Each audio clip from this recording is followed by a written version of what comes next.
Hi, everyone. Welcome. We hope you enjoyed that amazing introductory music that Kimberly and Debbie provided with us. It is our pleasure here at the Office of Alumni and Parent Engagement to welcome two wonderful authors and educators today. Debby Irving, who is a white woman raised in Winchester, Massachusetts during the socially turbulent 60s and 70s. After a blissfully sheltered upper middle class childhood, she found herself simultaneously intrigued and horrified by the racial divide she observed in Boston. From 1984 to 2009, her work in urban neighborhoods and schools left her feeling helpless. Why did people live so differently among racial lines? Why were student outcomes so divergent? In 2009, a course at Wheelock College, Racial and Cultural Identity, shook Debbie awake with the realization that she'd missed step number one, examining the way being a member of the normal, quote, normal race had interfered with attempts to understand racism. What began as a professional endeavor became a personal journey as she shifted from trying to figure out people who she'd been taught to see as, quote, other, to making sense of her own socialization. Debbie's book, Waking Up White, is the story of her two steps forward, one step back journey from racial ignorance. She continues to study racism and strategies for its undoing while working to educate other white people confused and frustrated by racism. She is passionate about transforming anxiety and inaction into agency and action, be it for an individual or an organization. And Debbie is also a member of Kenyon's class of 1983. And Kimberlee Yolanda Williams, hailing from the nation's capital with huge hair, a million-watt smile, and contagious laughter, Kimberlee Yolanda Williams has a heart for the perceived underdog for as long as she can remember. From her earliest years, Kimberlee's experiences unfolded in communities filled with diversity of every kind, where gatherings around topics of equity and inclusion were explored with courageous authenticity. She grew up thinking across differences with something everyone wanted to do and knew how to do it. So why didn't they? As an educator, DEI administrator, consultant, workshop leader, speaker, and certified life and health coach, her adult years brought her to a variety of US cities. With each new context, she increasingly understood what held people back from crossing social divisions. Kimberlee found herself able to consciously place herself in the center of these divisions, in particular racial dynamics, and support people across the racial spectrum in stepping closer to one another. Kimberlee received a BA in foreign language education from the University of Maryland, as well as an MS in education from Dominican University. She currently lives in Seattle with her partner, where they refuel by being in the community with other folks of color, reading and reading some more, and relaxing near any body of water. In addition to all of the above, Kimberlee is a daughter, granddaughter, sister, cousin, aunt, niece, dancer, avid learner of languages, 5 so far, free spirit, empath, and now a writer. So welcome, Debbie and Kimberlee. Thank you so much. I see lots of hands like this. Thank you. I also see a lot of faces I know, including some old Kenyon friends who I haven't seen in 30 years. So hello, everybody. Today is going to be a lot more about Kimberlee and Kimberlee's book, Dear White Woman, Please Come Home. And I am going to kick us off for a couple reasons. One, Kenyon was once my home. So I feel in this work, we often think about whose space are we in, who's welcoming here. So Kimberlee and I decided I would start us off today. And I also heard while we were getting ready that Kenyon does not yet have a land acknowledgement, a stated land acknowledgement, which is becoming standard practice more and more, certainly in educational environments all over the country, and also in some businesses, nonprofits. In Canada, you wouldn't go anywhere and not hear a land acknowledgement, be it the opening of a bank meeting, the unveiling of a piece of public art, certainly any educational setting. So I see some furrowed brows that tells me that there are some people who've never even heard what a land acknowledgement is. Don't be surprised. But in 10 years, that won't be true. We will all know. A land acknowledgement is a way of acknowledging that the land that each and every one of us, wherever we may be, if we're in North America, we are on land that is considered stolen. The idea of stolen land and enslaved labor are fundamental to understanding a lot of the dynamics that undermine our best intentions as we try to move forward and create a world that's more inclusive. And so a land acknowledgement can be, if you were to Google whatever town or city you live in and land acknowledgement, you might get a little script. We are on the land of so-and-so, we want to acknowledge so-and-so. I have a different kind of a land acknowledgement. One of my mentors is an Indigenous woman who said, I'm sick of hearing these sort of stale, heartless just reading a script, land acknowledgements. Debbie, you're a storyteller and a researcher, so make it your own. So that's what you're going to hear from me in a minute. I also, though, I want to introduce you to a really cool app. You can go, maybe jot this down, or maybe we can put it in the chat. There's a website called native-land.ca, and CA stands for Canada because they're so far ahead of the United States in Indigenous issues. But I want to show you this app I have. If you can see this little thing that looks like the Google icon, the map icon, I'm going to press on it, and a map of North America comes up. I'm going to put, let's see if Gambier is in there. So for anyone who's not from Kenyon, Gambier is the name of the town that the college is in. It's there. I'm going to poke on it, and a map is going to come up that's going to show me whose land. And what I'm learning is it is the and this is typical when we're learning things, we stumble over words. Eventually, if I were there, I would learn how to say this perfectly. It looks like Kaskaskia. And what's beautiful about this app is we can press on it and we get to, we can go deeper and deeper into the website and learn more about the people who both historically for 16,000 or more years lived on the land that Gambier is on, and probably still do. So my version, I'm speaking to you from Cambridge, Massachusetts, and that puts me on the land of the Massachusetts people. I am 62 years old, and it wasn't until the age of 58 that I learned that the word Massachusetts is actually an indigenous term. It's Algonquin, and it means at the large hill. So Massa means large, Achu means hill, and Et designates place like burg or ville. So a lot of anti-racism work is making visible the invisible. And that is another reason to get used to land acknowledgements and making visible all of the indigenous language and signs of life around us, and start to normalize that indigenous people are very much still here. And today, as Kimberly and I talk, we are going to be making visible invisible forces. Kimberly is going to be speaking to us white people in ways we white people usually are never actually given the privilege of hearing the truth of how we're perceived. That's really the whole point of her book.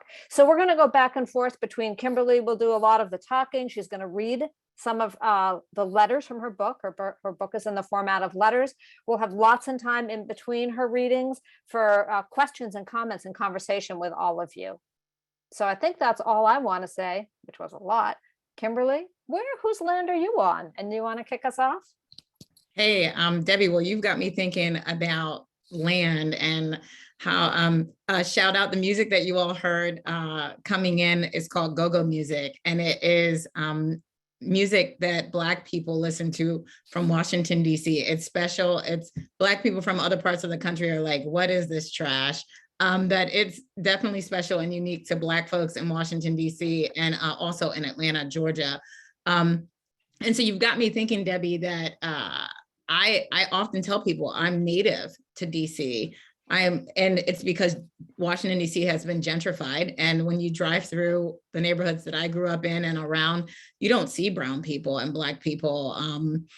In fact, a friend texted me today and said, there are so many white people here in DC. She's visiting DC this week. And so, listen, in saying that I am native to DC, there were people there before there were Black people there. And I'm embarrassed to say I have no idea what tribe was on the land in Washington, DC. I'm talking to you all from Seattle, Washington, the land of people past, present, and future, the Duwamish tribe.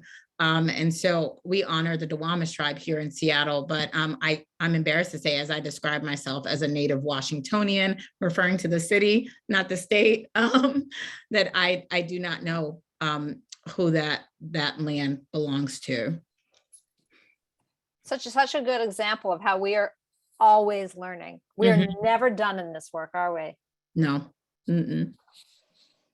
And I'd also like to acknowledge, and Debbie, you and I didn't talk last night, we spoke yesterday, but I'd also like to acknowledge that there are people here who can't hear, right? Like, so I'd like to say hello to the people who are deaf on the call. And so American Sign Language is one of the languages that I just have a love and a passion for learning. And so I appreciate those who are part of the deaf community.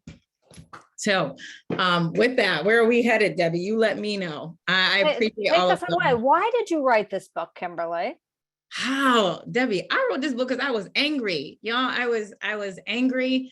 Debbie and I had known each other for a few years, and whenever she was in town, I tried to support her work. And my partner, if you've read the book, you've read about my partner. She surprised me for my birthday, which is in a few weeks.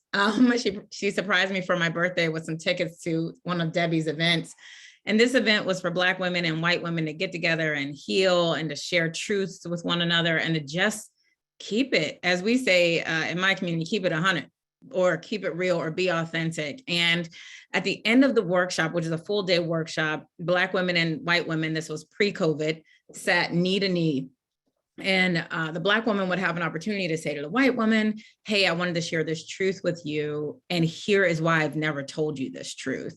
And then the white woman had the opportunity to respond, thank you for sharing this truth. And, here's my response to that. And Black woman after Black woman would share and say, I didn't tell you this because I just didn't think you cared, honestly. And then white woman after white woman after white woman would share, wait, whoa. What do you mean I didn't care? I didn't have a chance to care because I didn't even know. And so I'm thinking to myself, I'm sitting there and I feel like my soul is being set on fire. Feel like I want to jump out of the chair and scream, like, how could you not know? Have you watched the YouTube videos? Have you seen the articles, right, on the Huffington Post? Have you seen us on TikTok?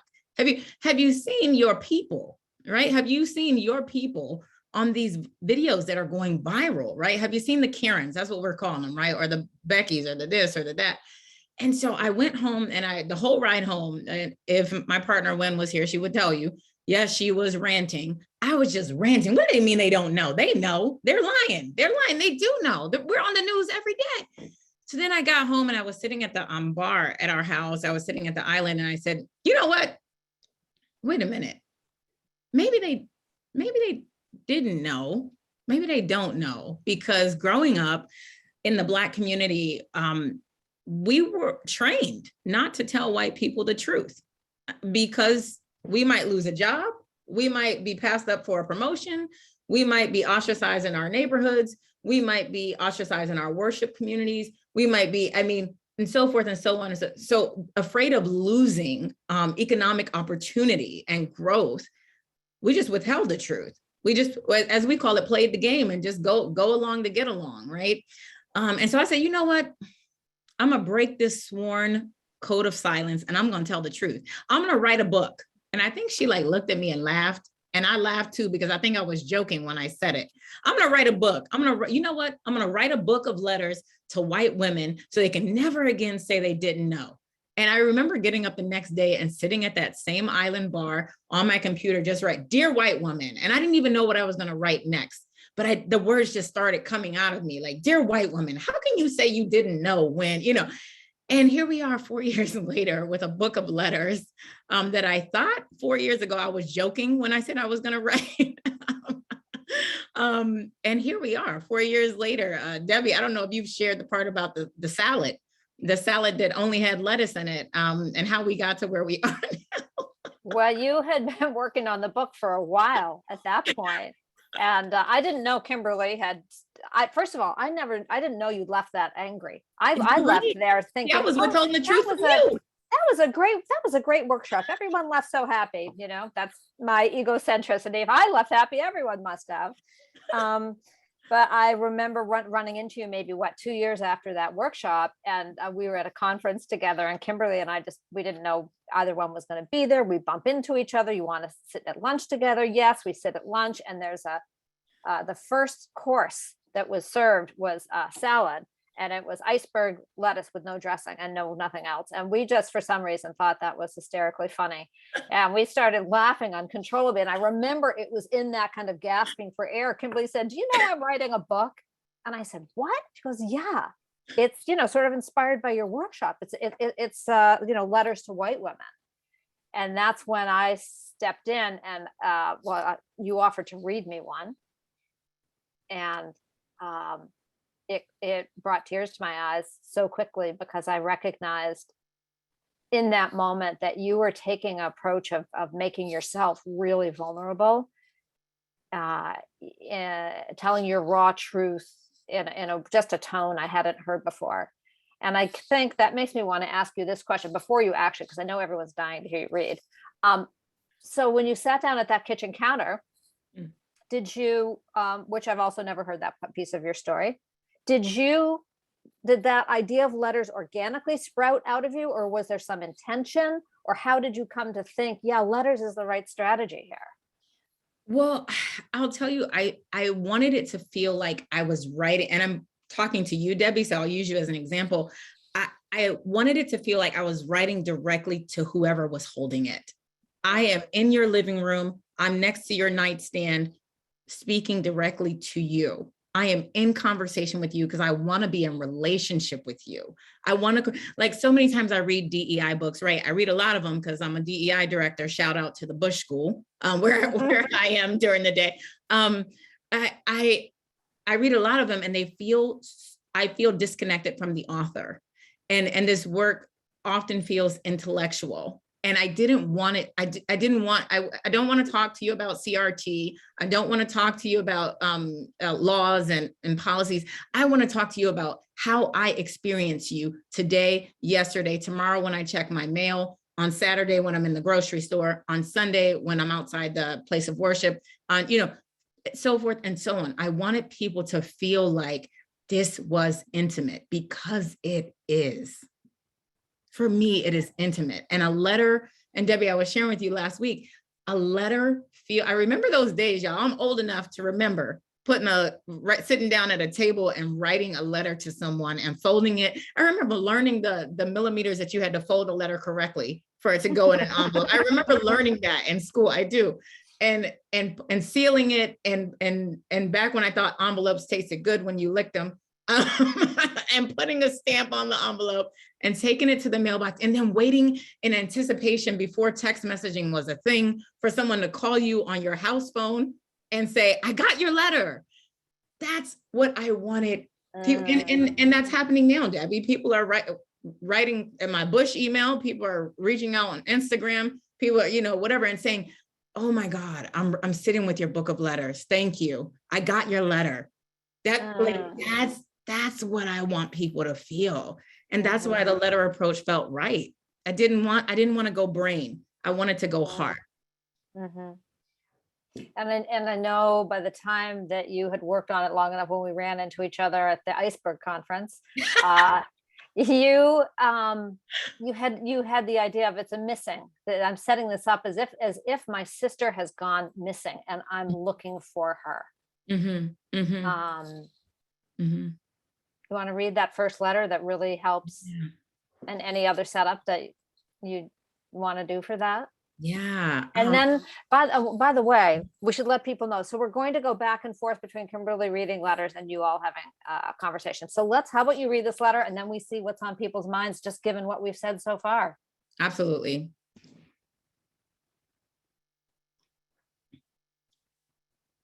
It's your face on the milk carton. Dear white woman, I still remember the day you were taken away from us. I remember it like it was yesterday. When I think of it, I tear up, and I long to see you, to hold you, to laugh with you, and to cry with you. I want to hear every detail of what happened that day. I'd like to know who it was that convinced you that we weren't family. Who took you? Who changed you? Who erased your memory of who I am in your life? Who taught you to see me the way you do, to speak to me in such strange ways, to look down on the way we lived? Who convinced you that we were competition instead of compassion, separation instead of support, foe instead of friend? who filled your heart with these lies? I remember this day was just like any other. We arrived at school, we went to our classes and met up on the playground like we always did. You told me about the first half of your day, and I told you about mine. We played on different playground equipment, of course, and you always defended me when kids made fun of me because I was just a little too chubby to use the monkey bars, the jungle gym, or the seesaw. Okay. My personal favorite was the swings, although it was difficult to get on considering I was the shortest in my class. And it eventually became your favorite too, because it was the one thing on the playground we could do together. We went back to class for the second half of the day, and I waited for you in front of our bus stop like I always did. Mr. Brooks, the bus driver, yelled for me to get on, and I told him I was waiting for my sister. He yelled and yelled, threatening to leave us both, and I mustered up all the courage and screamed back, "No, I'm waiting for my sister just like Mom taught us to do." Mr. Brooks pulled off, and I waited. I waited for you, and I waited for you, and I waited for you. The principal and a few other teachers came out and noticed I hadn't boarded the bus and was still there. She yelled at me too. "Kim, now why on earth would you miss your bus? You know your mom works way too hard to have to come up here to pick you up like this. Did your sister leave without you?" How could she even ask me something like that? You would have never gotten on the bus and not checked to make sure I was there, right? Right. You would have never left me, right? Mrs. Cunningham, the principal, took me into the office to call Mom. Whew, she was mad, and she yelled at me about us missing the bus. When she finally came up for air, I explained that I did what she always told me to do. I waited for you, but you never came. Mom and Dad came up to the school, and the police were waiting with me. There were so many of them, so many officers, so many neighbors, so many questions, and crawling down my face, so many tears. I had no idea what was going on, but I knew it was bad. I knew it was wrong. I knew our lives would somehow be different from that moment on. You were gone, never to return or to be seen again. I had lost my sister. Heartbroken. Your sister.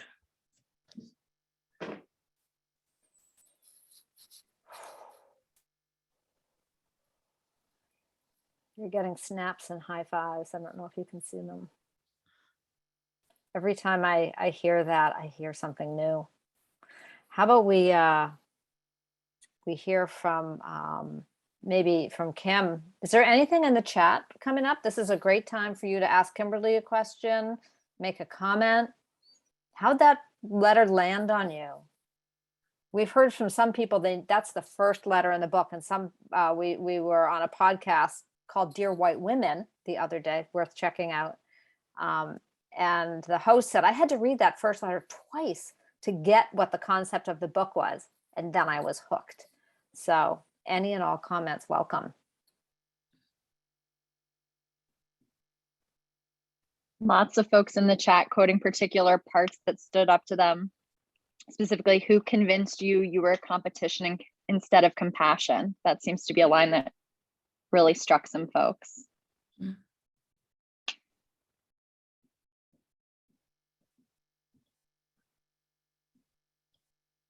And Benjamin just shared that they loved the playground equipment as the setting, and that a metaphor for human settings and striving in pain and joy. Mm-hmm. Mm-hmm.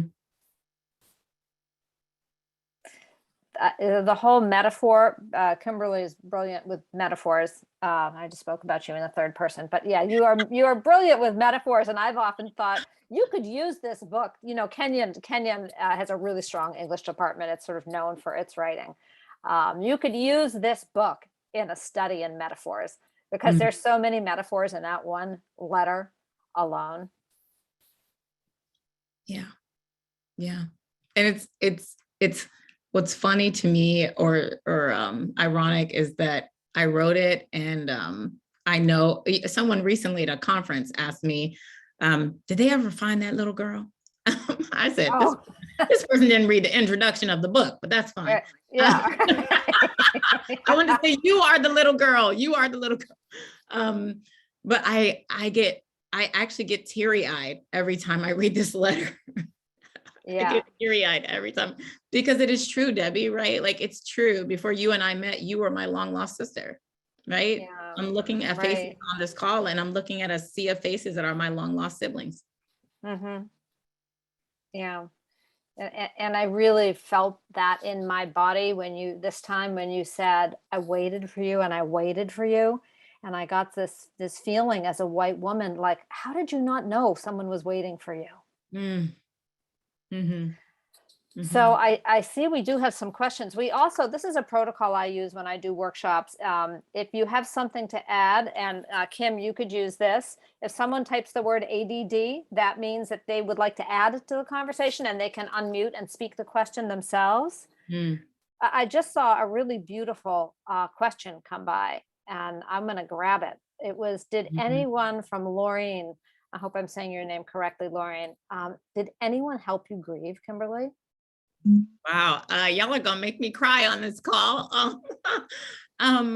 No, I'm gonna say, because a lot of times in the Black community, life is about being strong and moving on, being strong and moving on, being strong and moving on. And so I'm gonna dare to say no. I will say that writing this book was healing for me. It was healing in so many ways that I didn't even know I needed. And each time I sit down, because I read the book often, because I show up at events like this and read from the book. So when I sit with the book myself, I grieve every time. There's a little bit more grieving and a little bit more healing every time. And sometimes I call her a her, y'all. I don't know if y'all know that. I put her on my nightstand and I have to stop because sometimes the pain that comes up is a little bit too raw for me to sit with in the moment that I have. But every time there's a little bit more grieving and a little bit more healing. I think and if you read the book, you know the story of my dad's passing. The thing that I learned when my family went through my dad's passing, I think this year is 23. Nope, doing math wrong here. Is it 15 years this year?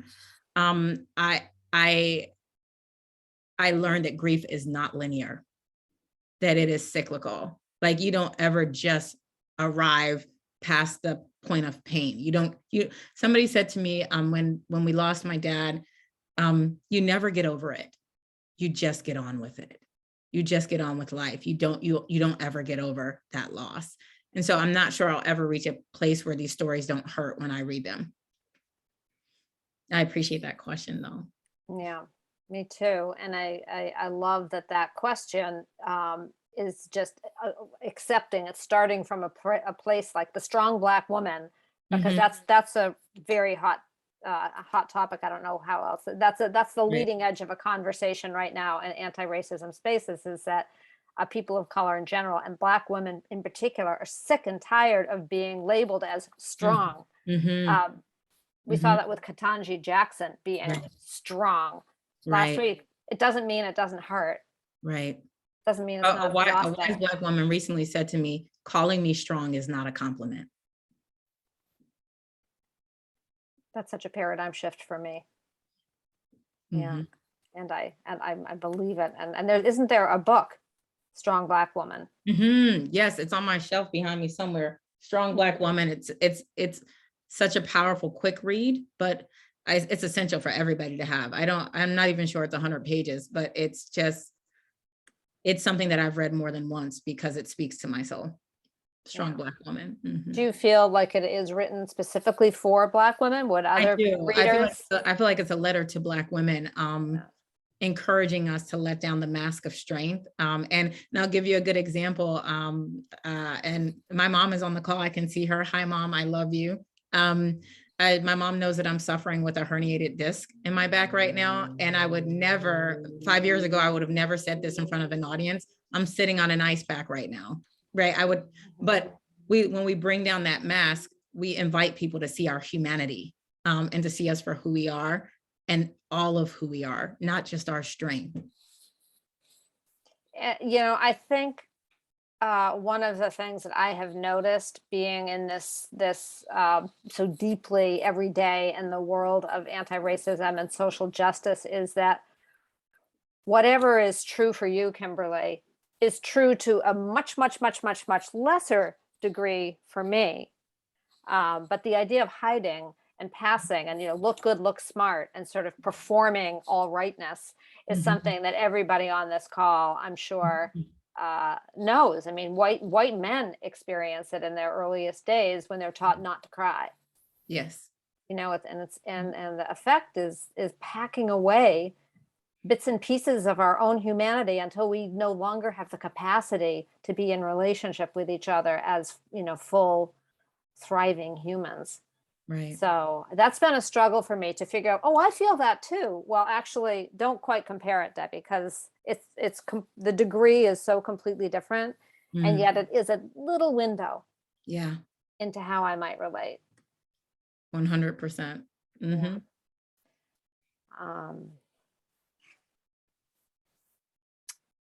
Anybody else? Anybody want to speak themselves, add a question, make a comment? Just put ADD in there. Yes, and Emily Style. Hi, Emily Style. Someone I know is here saying white women are taught to be perfect. I mean, that's certainly a place that women across any kind of a difference probably can relate to this idea of perfection. We're all taught it to a degree, but boy, women, we really get it.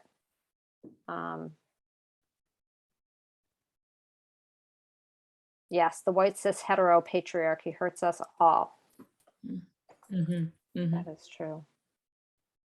Okay, I don't see anyone dying to speak themselves. Do you want to read another letter?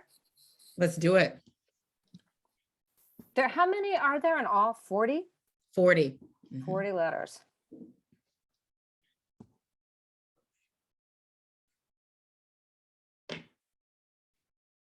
Unhoused for the holidays.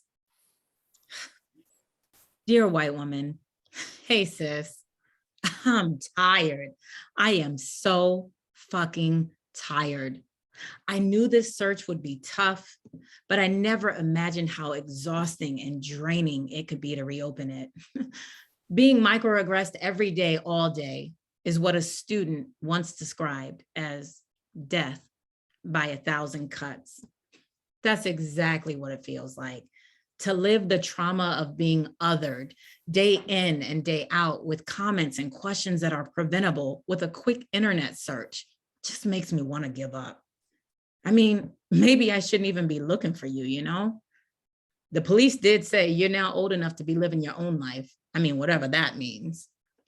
Take, for instance, last year. I was a volunteer for one of the largest holiday parties I'd ever been to. This party was for unhoused or homeless, as they say, families and their children. Every well-known politician was there. Santa Claus was there. The Blue Man Group was there. And Santa even brought his wife. There were rides, candy, presents, music, mascots, and bubbles falling from the ceiling, and so much more. There were also children from all over the city who were eager to get into this magical place set up just for them. As a volunteer, my only job was to keep the flow of families headed in the right direction. So I stood on the sideline with all the other volunteers wearing my bright volunteer shirt and helped to keep the line moving with cheers like, welcome, Merry Christmas, Happy Holidays, let's keep moving. And then it happened. I thought I saw you helping direct families too.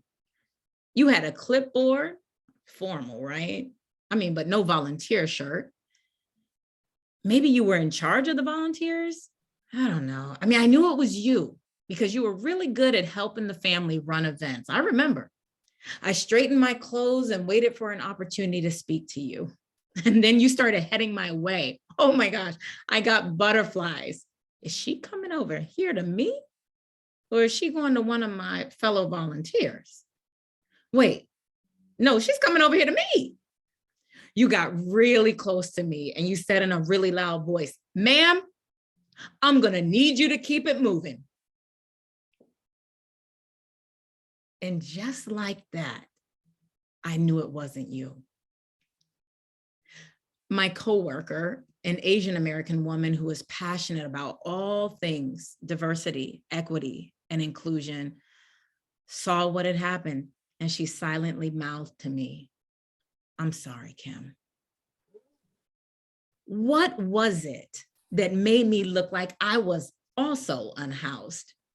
I stood with the workers on the sidelines and made conversation. I wore the ugly t-shirt just like everybody else. I waved my arms and shouted all the rehearsed greetings to keep the flow of families moving and to get the children excited. So what was it that made me look unhoused to this white lady? I looked around and I realized that out of the thousands of people pouring into and standing around in this venue, I was the only Black volunteer in that part of the venue.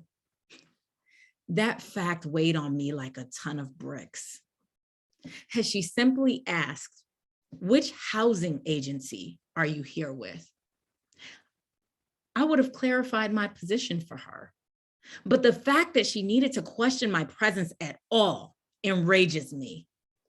It felt like hearing something like, excuse me, where are your slave papers?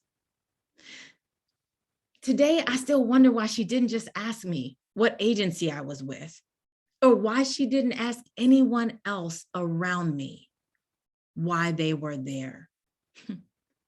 I question why it's always the presence of Black women that makes white women so uncomfortable. And yes, I'm still angry about it, sis. But I know it wasn't you. My anger belongs with her, not you. Needing to process your sister.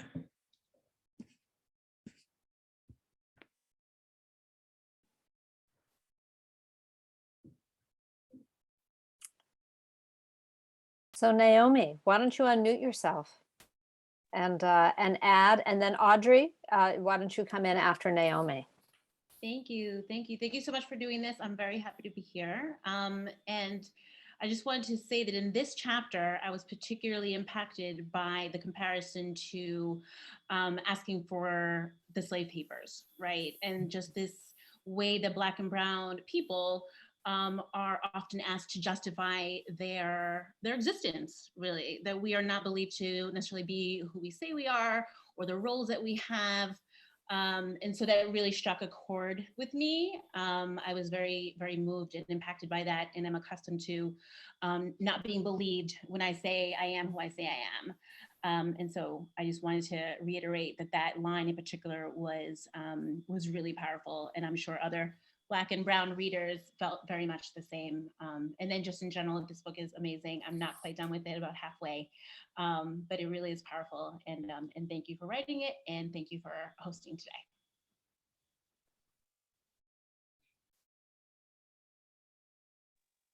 Hello,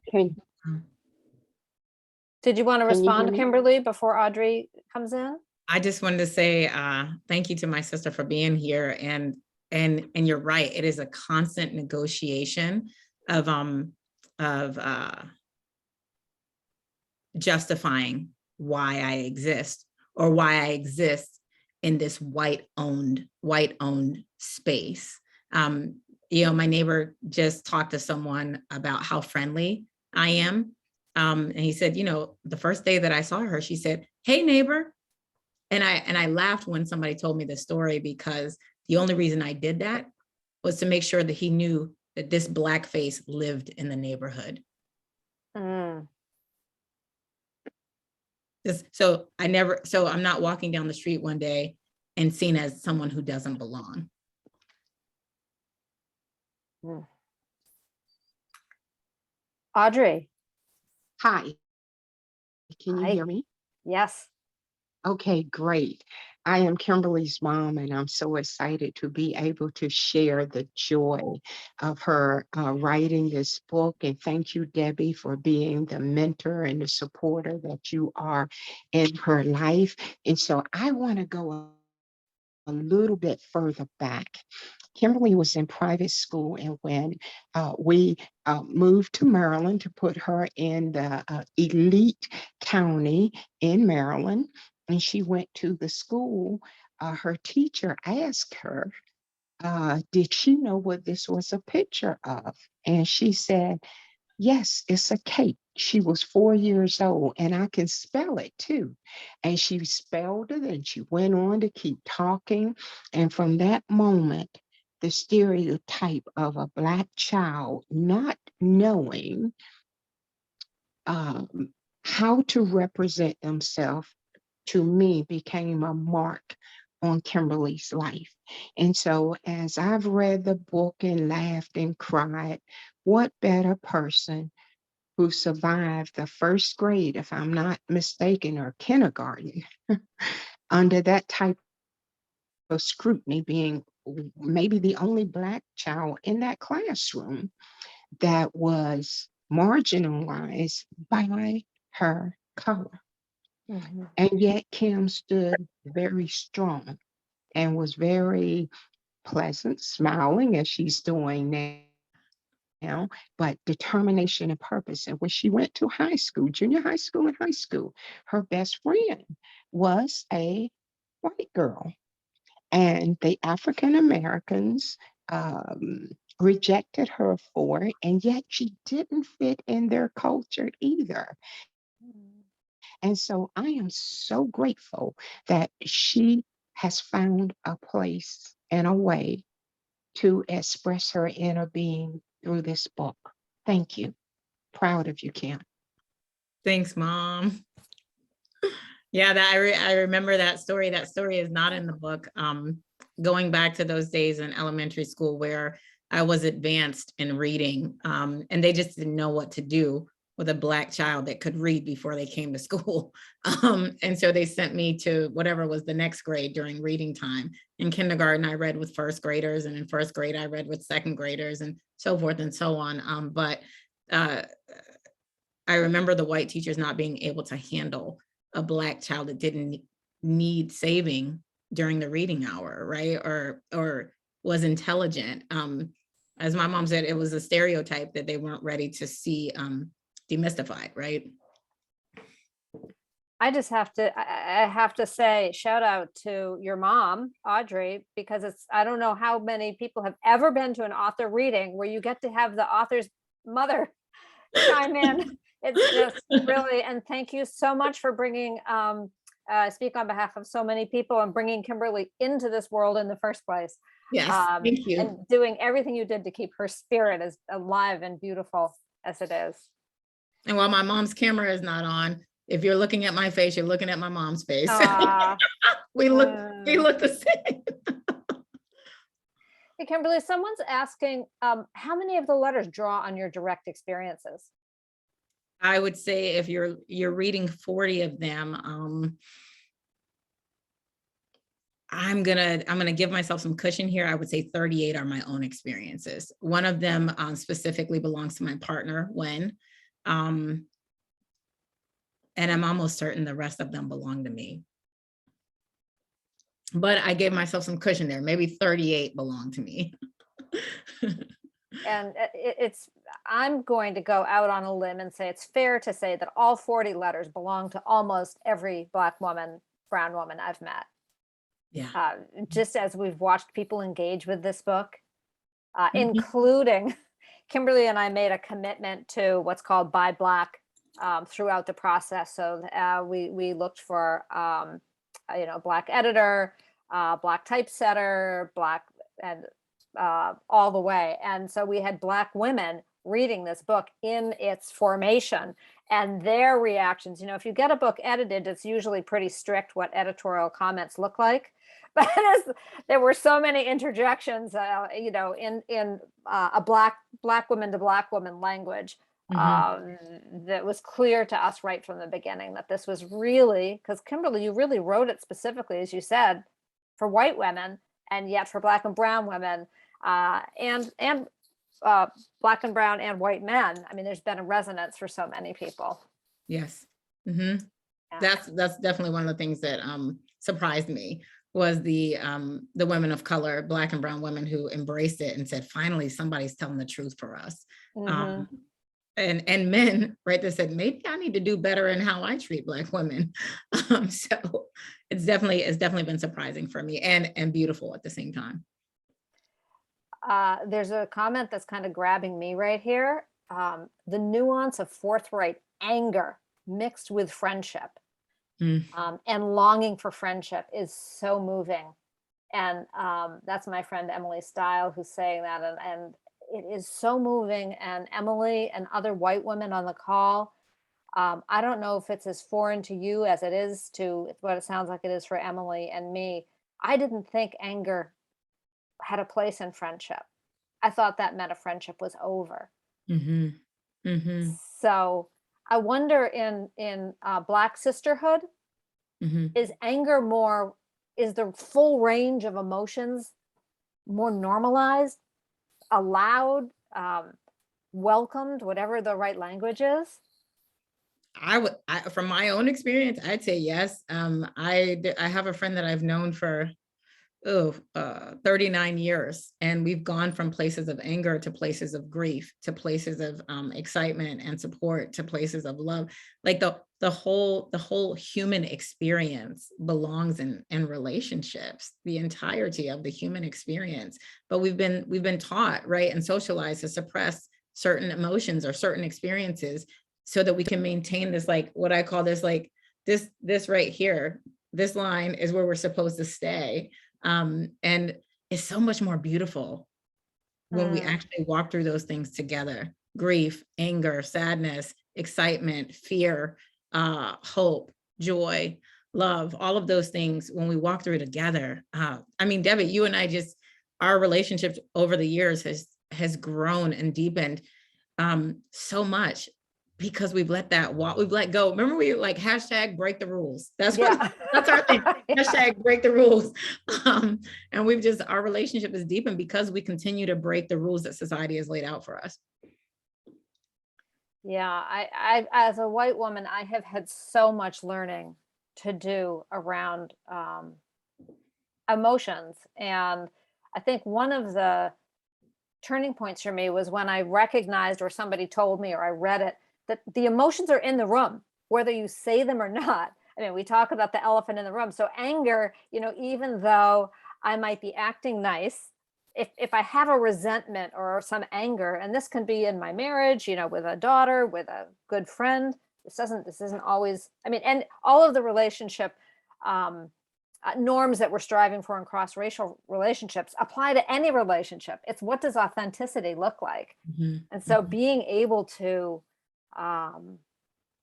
just be able to speak to it before it gets huge. That's the other thing, is when we normalize bringing something like anger into a relationship before that anger becomes huge, it's less of a deal. And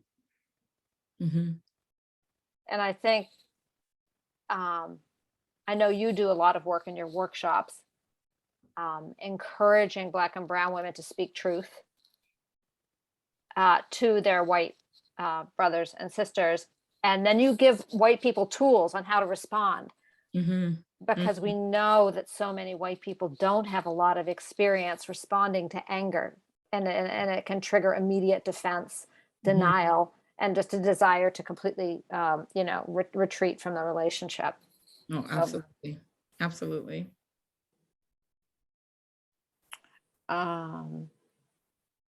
Kim Wallace, you see anything in here that I'm missing? Please shout it out. Sure. I saw one question. Jennifer from the class of 85 asked, in reference to the title of this session, Why Can't We Be Friends? What would the two of you say is the answer to this question? Is it listening to the truth that allows relationships across race, even though we're all the same human race? Wow. I went first to the absence of truth. The absence of truth. And whether that's truth about, I'll share a brief example. Yesterday, a friend who's also in this work, a white woman who's in this work, emailed me. We were on a group email where she introduced me virtually to someone. And the person said, I'm so glad to meet you, Kimberlee L.Y. And if I turn my camera off, you can see that my name is spelled L-E-E on the end. And that is my family's way of honoring my grandmother, whose middle name is Lee. And so when people spell my name incorrectly, it drives me up the wall and down the other side. And so I think a year and a half or 2 years ago, I made a commitment to every time someone spelled my name wrong, which is a daily experience for me, I would correct them. And so I send the same story that I just shared with you to everyone who corrects this, or everyone who misspells my name. And I say, my mom was creative in giving me a piece of my grandmother to go everywhere with me. And when you put L-Y on the end of my name, you separate me from my grandmother. And the person responded something like, Kim, you are brilliant in the way you corrected this woman for spelling your name wrong. And it's not that I'm brilliant. I use this same 2 sentences every day. The only way that I avoid somebody being exposed to someone misspelling my name is not to get on a computer or a social media. And so something as simple as that, years ago, 2 years ago, I would not have corrected you if you spelled my name wrong. And that's a very small piece of truth. I would not have corrected you if you spelled my name wrong, because I needed the relationship.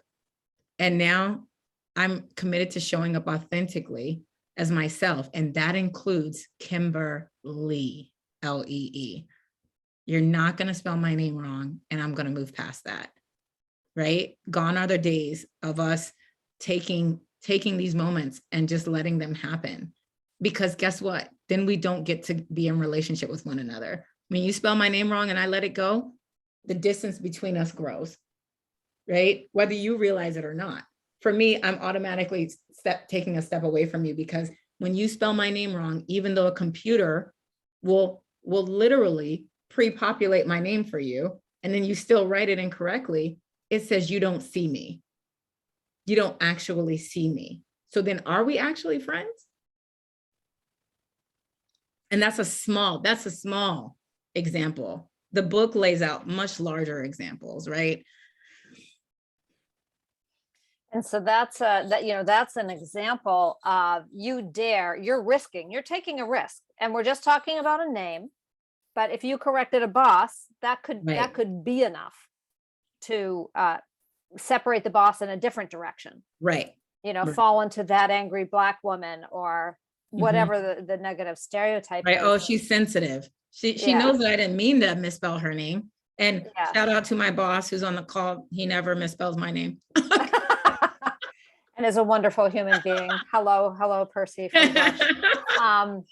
So I'm thinking about that. But the dynamic is the same, whether it's large or small. And the dynamic is do it for as I understand it, for Black or brown person to say to a white person to give that truth is, do I have the energy if there's pushback?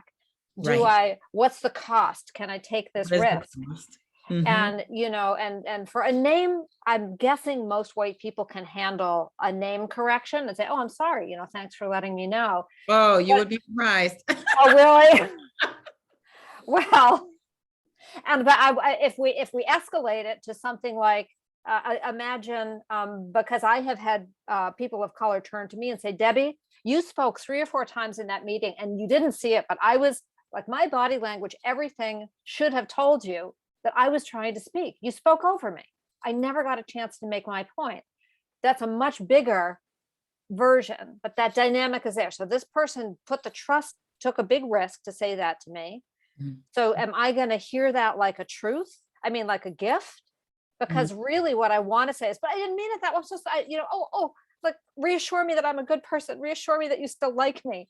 And so we're in this particular piece of the conversation because the question was, why is it so hard to be friends? And I think that's a dynamic that repeats itself hundreds of times a day.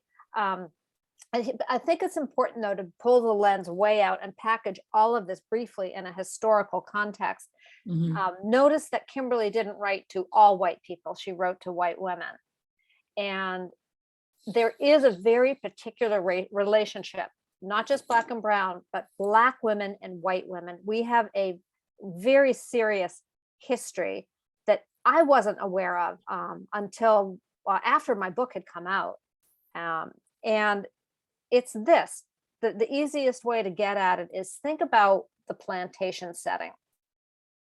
White women and Black women, both were considered property at that point.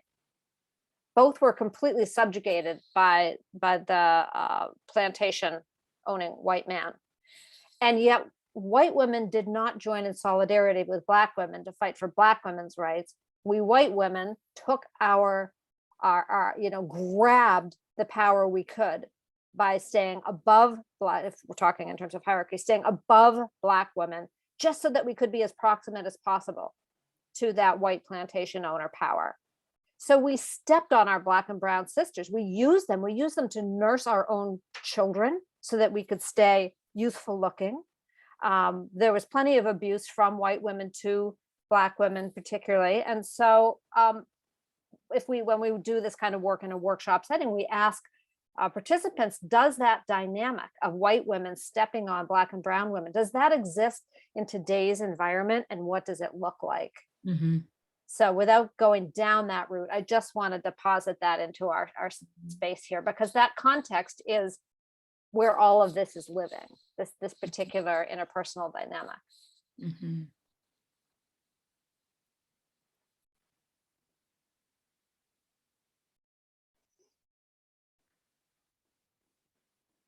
Okay.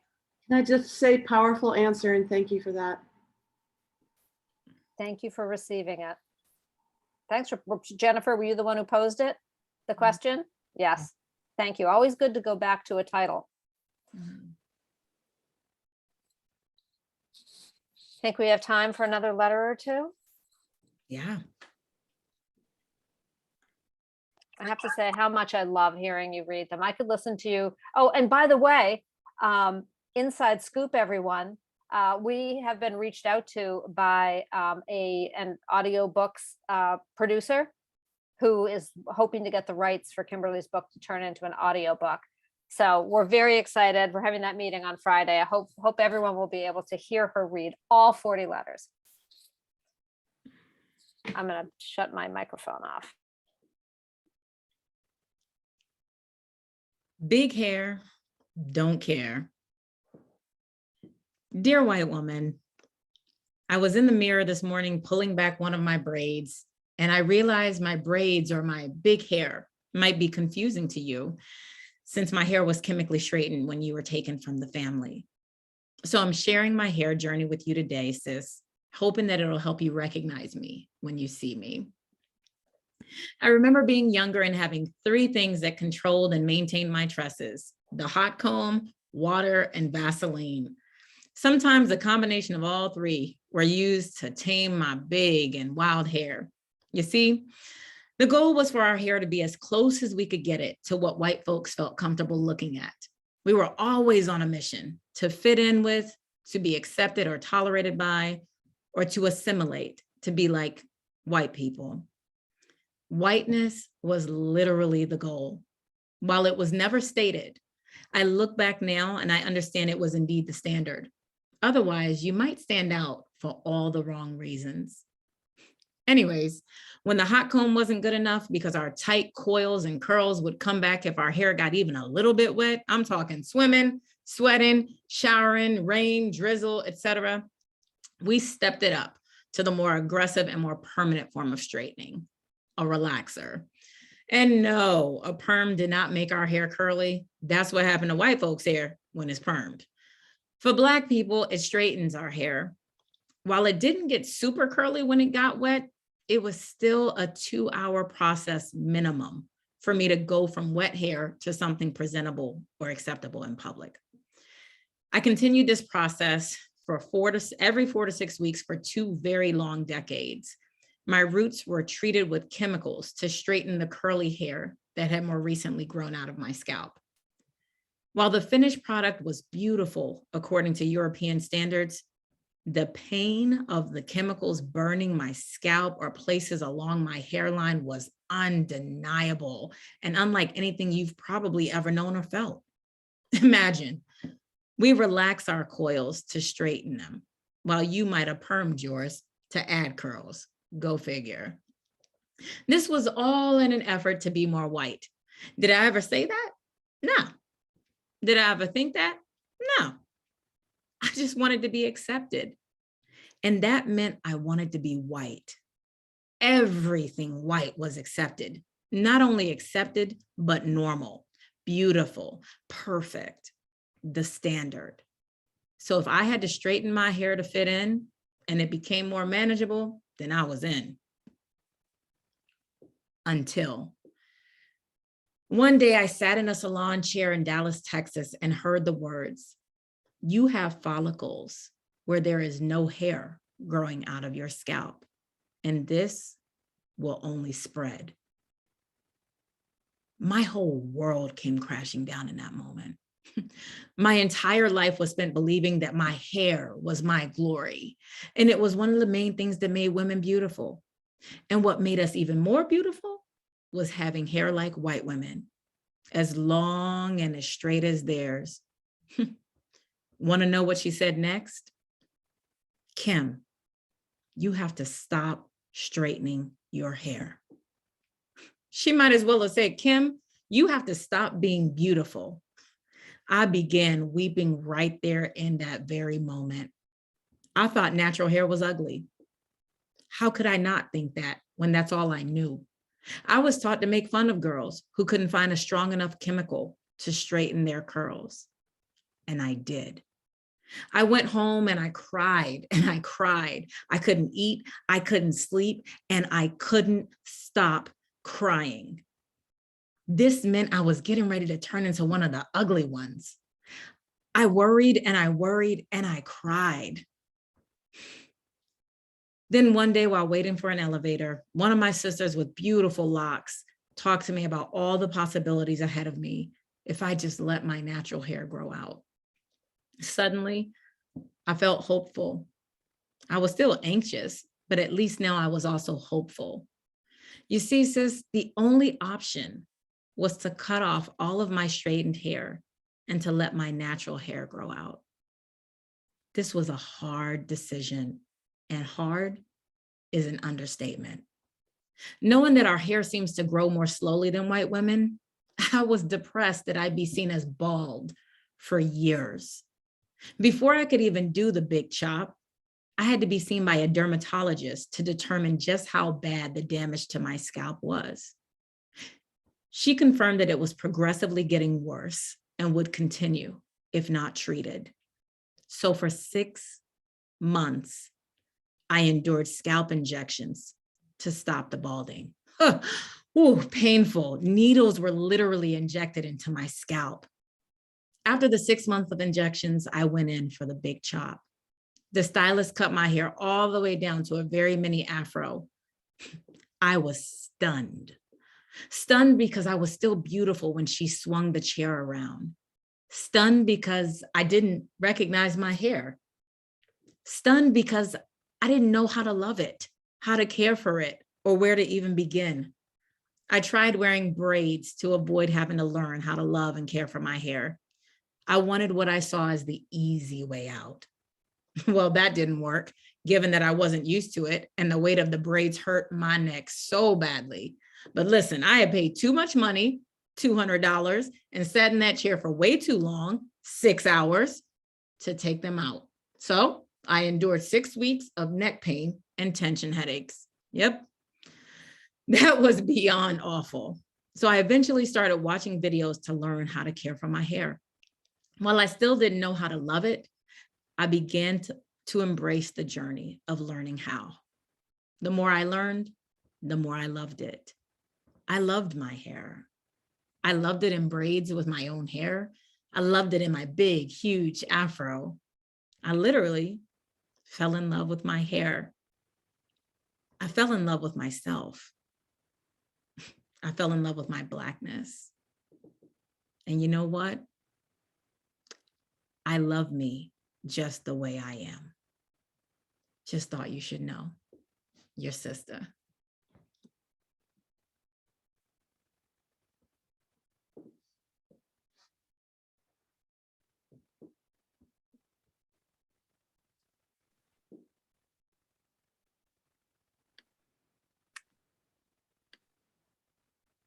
I had the privilege of hearing Kimberlee read that particular letter at the end, the NASCAR Museum in Charlotte, North Carolina, a couple months ago, to a room full of hundreds of people. I'm going to say 20% of whom were Black women. And I was at the back of the room, and I just watched people's heads nodding, elbowing each other. There was so much recognition in that. I think that's a particularly vulnerable letter. Is that a hard one to write? I get choked up every time I revisit it. Yeah, it was a hard letter to write. And it's hard to read it every time I read it. To say it was an emotional journey, to cut all my hair off and to embrace a new way of life where my hair is concerned. I was in counseling to deal with the emotional pain or the grief of losing my hair and having to embrace a hair that I did not recognize, that I didn't love. I hated it. My younger sister, who had gone natural long before me, I was on her phone or FaceTime every weekend, like, what do I do? Tell me what to do. I don't know what to do. What do I need to buy? What do I, and she was so patient about it and calm. But I still get choked up. And I would say the journey continues. The journey continues. Just getting ready for this event was a whole conversation with my hair before getting on. Like, hey, how are we showing up on the screen today? What are we doing? So I'm choking back tears just thinking about the journey. Yeah. You know, and again, we're talking about something incredibly personal, and yet it's situated in a very big story about Black hair. Mm-hmm. And the way there's been societal demands to wear it as white as possible. You know, people have lost jobs. There was a terrible story last week about a gymnast, a little girl who had to, in front of everybody, have the beads taken out of her hair before she, I mean, it's still going on. And I think there's just an underestimation on the part of white America, at least white US, of how the echoes of controlling another person's body, which has taken the form of everything from brutal rape on the plantation to, I'm going to tell you how to wear your hair. It's all in that one letter. And it's not even just, I'm going to tell you how to wear your hair. I'm going to, and pardon my language, here's a disclaimer. If you are triggered by this language, I apologize. I'm going to rape your soul by telling you how unnatural your hair is and how unprofessional it is and how distracting. I've had students come to me and say, my teacher said my hair was distracting. My hair is distracting you from learning. Then I'd say you might need a tutor, right? So how dare you tell me that part of my natural existence, just like my skin color, is something that distracts your kid from learning? But, and I don't know how many folks of color on the call can relate to this. You know what I was distracted by growing up in school? This constant, right? Like, right. I was distracted by that, but my parents weren't going to the school board and asking them to change the rules, right? I mean, sometimes I was hit in the face with that hair flip. Whoa, wait, oh, hey, what's that? Right. Right. The old double standard. Mm-hmm. Mm-hmm. You're reminding me of Bettina Love's language around spirit murder. Mm-hmm. Mm-hmm. That's spirit murder. Mm-hmm. Telling somebody that just the way you are naturally is not okay. Right. And we're going to make institutional rules around it. Right. Right. Yeah. Okay, we're down to, we have about 15 minutes left. Anybody want to, I think I just saw someone wanted to add. Linda, you want to unmute and ask your question? Yeah, hi Kimberly, thank you so much for this beautiful book. I'm actually reading it with a group of adults that work at my independent school with me, a white women's affinity group, and we call ourselves a learning space rather than an affinity group. And this white women's learning space is reading this book together, and it's very powerful. I wonder, you work at an independent school also, I wonder what your feeling is around using your text with the younger generation. In some ways, they are so empowered and are already speaking in ways that we middle-aged or older women need help to do, but in other ways they could really use this. I wonder if you've used it in your school or what you think about that. So that's a great question. Before the book came out, so we have a student group in our upper school called Blazers Understanding Whiteness. It's led by two white young women who are just dynamic. I mean, they keep me on my toes. You know, they meet with me regularly.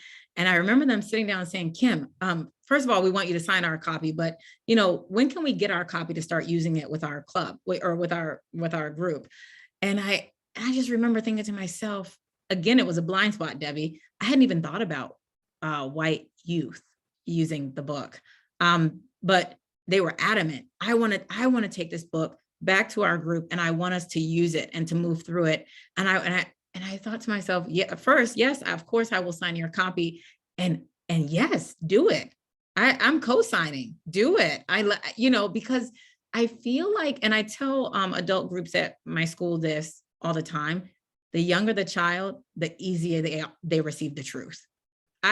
People that don't receive the truth easily are the older ones. The young kids, you say to them, they're like, good point, Kim. We need to do X, Y, and Z. This hair letter, how could I not have known this? I'm going to look up the Crown Act today. And that's been in the news lately, y'all, if y'all haven't been following it. And I say to kids, so if you are thinking about using it with youth at your school, especially white youth, do it. The youth get it. They get it. I mean, they keep me on my toes. I'm like, yep. They're like, did you see that video on TikTok? I'm like, no, but I'm going to look it up right now. I appreciate that. And thank you so much for using it with your group, Linda. I appreciate that. Yeah, thank you. The other point we haven't made yet is that Kimberly's book, every single one of those letters has questions at the end. I just looked at the hair chapter. There's no questions there, but there's a couple good nuggets of information that you must know, like the Crown Act and the Big Chop. But at the end of most of these chapters, there are questions, which make for really great book group, affinity group work. It's a built-in curriculum. And that was really, really intentional. Kimberly and I spent hours on those questions. Mm-hmm. Mm-hmm. Yeah. I think about the questions, Debbie, and something that a friend said to me. She said, and she's a white woman married to a man of color. And she said, I'm sitting with these questions. And I think it was one question in particular that said, have the people of color in your life called you on your behavior? And if they have, how did you respond? How did that go? And she said, I have friends of color that have never called me on my behavior. And if this stuff is happening every day, I'm sure I have done some of these things or said some of these things, and nobody has corrected me except my husband. So what does that say about my friendships? Here's the thing. If we aren't correcting one another in our relationships, I'm not sure they're authentic, because as human beings, we are all at some point stepping on someone else's toes. because we just can't know everything. And if the person corrects you, you have to know that that is a signal of intimacy and trust. Because listen, I don't waste my time and energy on people that I don't have deep enough relationships with. I'll let it go because I don't have the energy or the time. It's not coming out of my energy budget for the day. So if somebody has taken the energy out of their energy budget to say, you've stepped on my toe or you've misstepped here, take a deep breath and receive that gift. That is a gift. You got to share your OAD at this point, don't you think? Hey, listen, Debbie, I get to share this. I came up with it at Bush, and the communications team at Bush put it out in this, and I don't have it sitting here on this desk with me, but in these beautiful graphics where, people, again, Debbie, referring back to our new workshop coming up with Tell Me What to Do. Everyone that was coming to meet with me was telling me stories of things that had happened in their classrooms, things that had happened in department meetings, or things that had happened in interactions. Oh, Kim, I said this and I didn't mean for it to land that way, but it did. And I just don't know what to do. And so we call it OAD, which is OAD.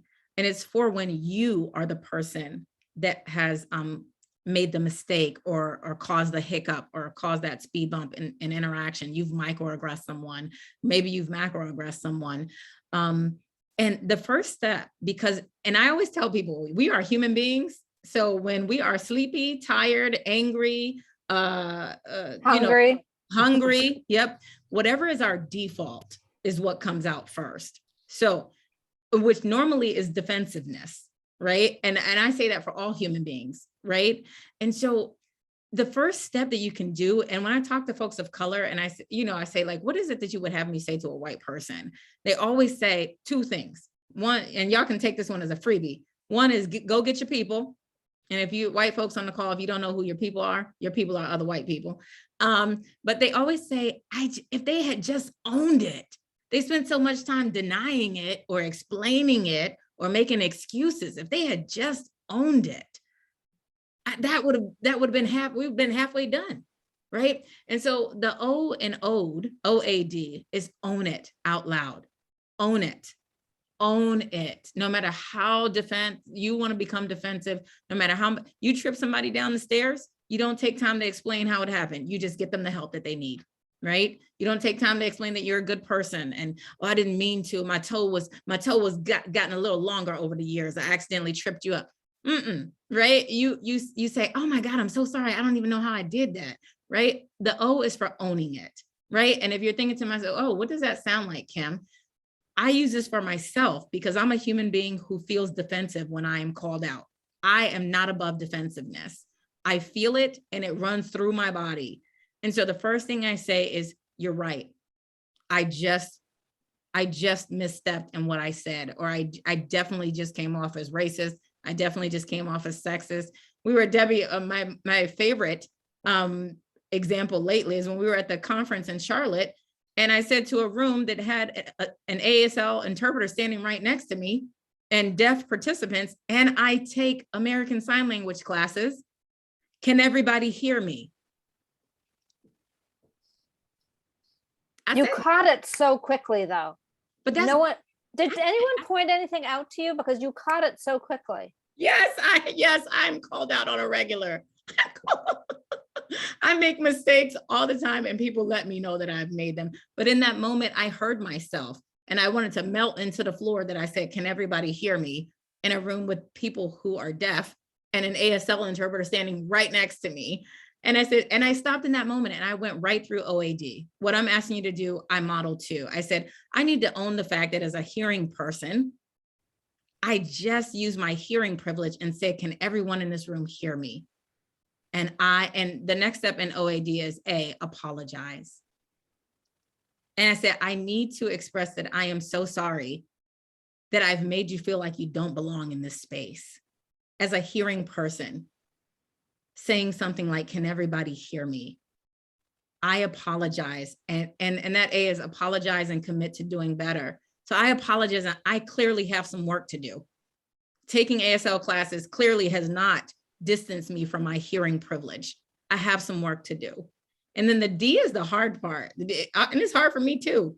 The D is the hard part. Don't circle back unless invited to or asked to. Because oftentimes we make missteps and we feel so guilty. We feel so guilty. We are disturbed at our actions. We don't want to be called racist. We, like Debbie said, we want you, can you please verify that I'm still a good person? I need you to affirm me as a good person, please. So we go back to the person we've harmed, right? We're like, Debbie, I didn't mean it, right? I'm not actually racist. I just was raised in such a racist family. I'm just so sorry, right? But our guilt belongs with our counselors and our co-pays, right? Our guilt belongs with our best friends and our mentors. We get to process with them, right? Not with the person who is on the receiving end of the microaggression.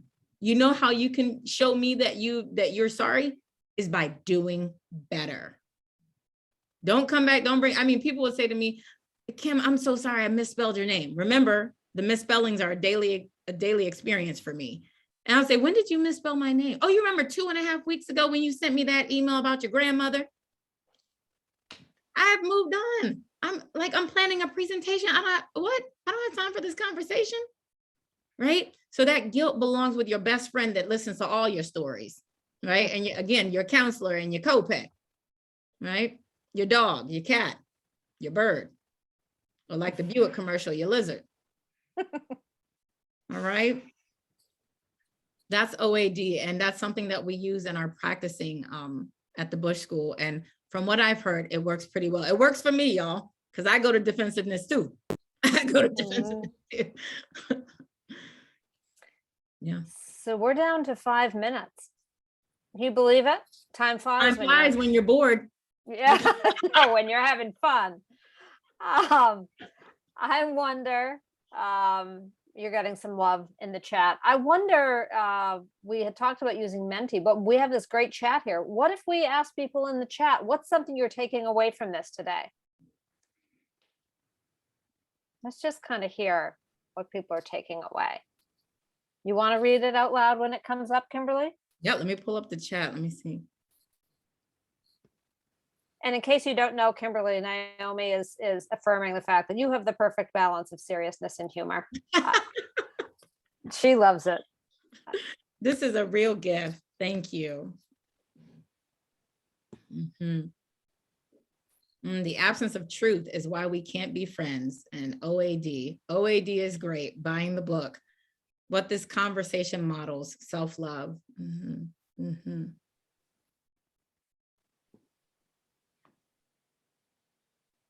People love that OAD. Leaning into vulnerability. I have held back from being my authentic self with Black and brown women in my life because I don't want to harm them with my white socialization. I can see that it takes love and vulnerability of my own to be authentic with them and invite them to be authentic with me. Bought the book at the beginning of the talk. Thank you. Thank you. Brave authenticity.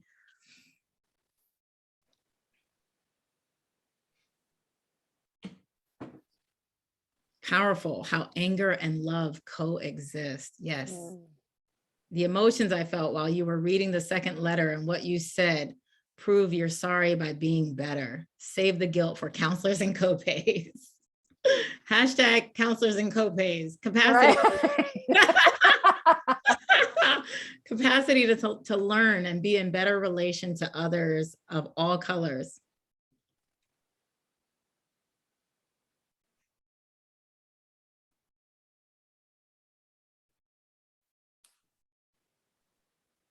Laughter is part of the journey. Absolutely. So true for me. So true. One of my good friends who happens to be a Black woman said to me, because I was so serious, we were getting to do a workshop together. And she said, it would be good for you and everyone who watches you to see you have more joy, because we need to model the world that we're fighting for. And of course, joy and laughter, less stress and heaviness, more collective well-being is what we're all here for, I think. We have a couple more. LaVonda Greats is here. Wait, I can't see on my screen. So here, Yolanda, my goodness. hearing your mom, Audrey, you got another shout out. And hey, Kim and Debbie, you are a dynamic duo, says LaRonda. I'm reminded, this is somebody else, Sasha, I'm reminded that I need to take the risk of addressing issues with others as it comes up, rather than holding on to it for years. Amen. And it's scary, for me at least, white woman, to think about not getting it right, but to learn and grow, we must stumble, fall, fail. And Black joy can teach us. We don't have time, white women. Debbie, but we do a workshop on that, like that fear of getting it right. It's yeah.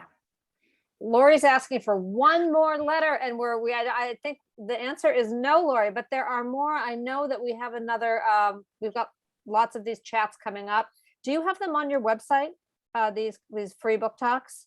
I think they're on your website. The upcoming are on your website. I don't. If you go to my website and look under engagements, you can find it. Follow Kimberly on social media. You'll be posting all of them there, I'm sure. Yes. And then Kim Wallace.